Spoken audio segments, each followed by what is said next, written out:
Welcome to special analysis. నేను రమా మండవ. ఈరోజు అనాలిసిస్లో భాగంగా మనం తీసుకోబోతున్న టాపిక్ ఏంటంటే, మంత్రి గుమ్మనూరు జయరాం ఈరోజు పూర్తి స్థాయిలో టీడీపీ జెండా కప్పుకునేందుకు సిద్ధమవుతున్నారా అంటే అవుననే చెప్పాలి. ఆ దిశగా కొన్ని రోజులుగా ఆయన అడుగులు వేస్తూ వస్తున్నారు. అందుకు అనేక కారణాలు ఉన్నాయి, చాలా కీలక కారణాలు కూడా ఉన్నాయి, అనేక కారణాలు కాదు. గతంలో మనం చూసినట్లయితే కర్నూలు జిల్లా నుంచి ఒక సీనియర్ నేతగా గుమ్మనూరు జయరాం ఎస్టాబ్లిష్ అవుతూ వచ్చారు. టీడీపీ నుంచి, కాంగ్రెస్ నుంచి కూడా ఆయనకు అనుబంధం ఉంది. ఇక ఆ తర్వాత పర్టికులర్గా జగన్మోహన్ రెడ్డి వైపు అంటే ఆయన పార్టీ పెట్టిన తర్వాత జయరాం జగన్మోహన్ రెడ్డి వైపు వెంట వెళ్లే ప్రయత్నం అయితే చేశారు. ఈ క్రమంలోనే 14లో కూడా ఆయన ఎమ్మెల్యేగా గెలవడం జరిగింది. తనకంటూ కూడా ఆలూరు కాన్స్టిట్యున్సీలో ఒక ఐడెంటిటీ అయితే ఆయన క్రియేట్ చేసుకోగలిగారు. ఇక పర్టికులర్లీ 2019 ఎన్నికల్లో కూడా గుమ్మనూరు జయరాంకు జగన్మోహన్ రెడ్డి ఆలూరు టికెటే కేటాయించారు.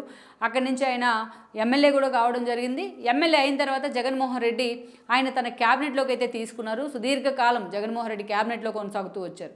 ఆయన ఉద్దేశించి అటు టీడీపీ, జనసేన లాంటి పార్టీలు కొన్ని మంత్రి హోదాలో ఉన్న ఆయనపై కొన్ని విమర్శలు తెర మీదకి తీసుకొచ్చినప్పటికీ ఎక్కడా జగన్మోహన్ రెడ్డి మాత్రం జయరాంను పక్కన పెట్టే ప్రయత్నం అయితే చేయలేదు. అలాంటి జయరాం అలాగే కొనసాగుతూ వస్తూ ఉన్నారు వైసీపీలో. ఇలాంటి సిచ్యువేషన్లో జగన్మోహన్ రెడ్డి షఫ్లింగ్ పేరుతో ఒక కొత్త ఎక్స్పెరిమెంట్కి అయితే తెరదీశారు. అది కూడా దానికి ఎగ్జామ్షన్ ఏమి కాదు గుమ్మనూరు జయరాం. ఈ క్రమంలోనే నేను హఠాత్తుగా ఇటీవలే తాడేపల్లికి పిలిపించుకున్నారు. ఆయన్ను పూర్తి స్థాయిలో కర్నూలు ఎంపీగా పోటీ చేయాలనే ఒక సజెషన్ కూడా చేయడం జరిగింది జగన్మోహన్ రెడ్డి. ఎందుకంటే కర్నూలు ఎంపీగా ఉన్న సంజీవ్ కుమార్ జగన్మోహన్ రెడ్డి మీద సీరియస్ ఎలిగేషన్స్ చేస్తూ మాకు పదవి ఉన్నా పవర్ లేదు అంటూ కూడా ఆయన ఒక డెరిగేటరీ కామెంట్స్ చేస్తూ పార్టీని వేయడం జరిగింది. ఫస్ట్ వైసీపీ నుంచి ఎగ్జిట్ అయిన ఎంపీ ఆయనే అనుకోవాలి. జగన్మోహన్ రెడ్డి తీరు మీద ఆయన జగన్మోహన్ తీరును విమర్శిస్తూ ఆయన బయటికి వెళ్ళిన తర్వాత వెంటనే గుమ్మనూరు జయరాం జగన్మోహన్ రెడ్డి పిలిపించుకున్నారు. కర్నూలు ఎంపీగా పోటీ చేయాల్సిందే అంటూ కూడా ఆయనకు అల్టిమేటం ఇచ్చున్నారు. అయితే తనకు మాత్రం ఎంపీగా పోటీ చేసే విషయంలో అసలు ఇంట్రెస్ట్ లేదు అంటూ జయరాం కూడా పార్టీతో టచ్ మీ నాట్ అన్నట్టు కొన్ని రోజుల పాటు వ్యవహరించారు. అసలు ఫోన్ చేసినా అందుబాటులోకి రాకుండా ఆయన జగన్మోహన్ రెడ్డితో గ్యాప్ మెయింటైన్ చేశారన్న కొన్ని విమర్శలు కూడా వచ్చాయి. తాను ఎంపీగా పోటీ చేయాలంటే కొన్ని డిమాండ్లు కూడా ఆయన జగన్ దగ్గర ఉంచారు. బట్ జగన్ వాటికి అంగీకరించలేదన్న కొంత ప్రచారం కూడా జరిగింది.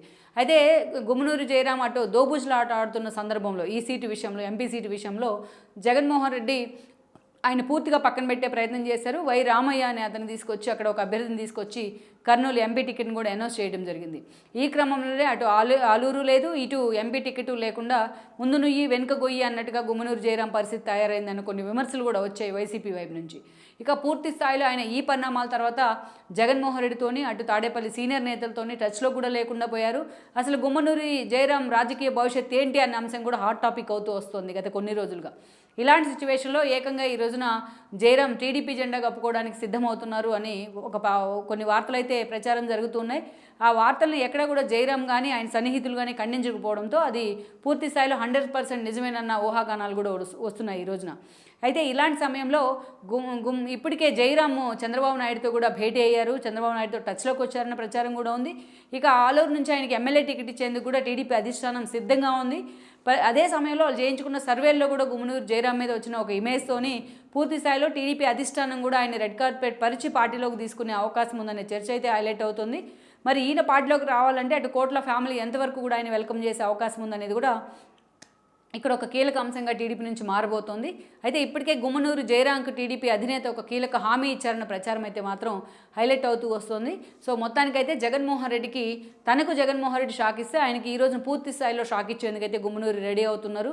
మరి ఇలాంటి పరిస్థితుల్లో గుమ్మనూరు జయరాం రాజకీయ భవిష్యత్తు ఎలా ఉండబోతుంది అనేది మాత్రం కర్నూలు జిల్లా రాజకీయాల్లో ఈ రోజున హాట్ టాపిక్ అవుతూ వస్తుంది. ఈ వీడియో మీకు నచ్చినట్లయితే please share, like and subscribe R24 Telugu.